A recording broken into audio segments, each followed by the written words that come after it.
हे नमस्कार मित्रांनो, महाशिवरात्रीनिमित्त आम्ही सगळे होमात्मक लघुरुद्र अनुष्ठानासाठी गेलो होतो. तिथे शंखनाद करणारी मंडळी आली होती, ढोलपथक आलं होतं आणि ही बघा किती सुंदर अशी शंकराची मूर्ती आणि त्याच्या बाजूला अशी पिंड बनवली होती. त्याच्या बाजूला सगळं देवांची पूजा आरास केलेली फुलं मस्त सजवलेलं होतं. हे बघा अग्निकुंड आणि हे आमचे मित्र, माझी बहीण भाऊजी दोघं बसले होते पूजेसाठी. आणि मित्रांनो नंतर आम्ही पाहिलं मागे तर असा शंखनाद चालू होता, डमरू बिमरू वाजवते मस्तपैकी. ते झाल्यानंतर झाली पूजेला सुरुवात.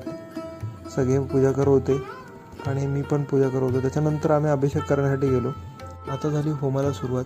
अग्नी प्रज्वलित करण्यासाठी आम्हाला तिथे सगळ्यांना कापूर दिला होता. त्याच्याबरोबर आमचे ठाण्यातले आमदार निरंजन डावखरे ते नेमकं आमच्या बाजूलाच येऊन उभे राहिले.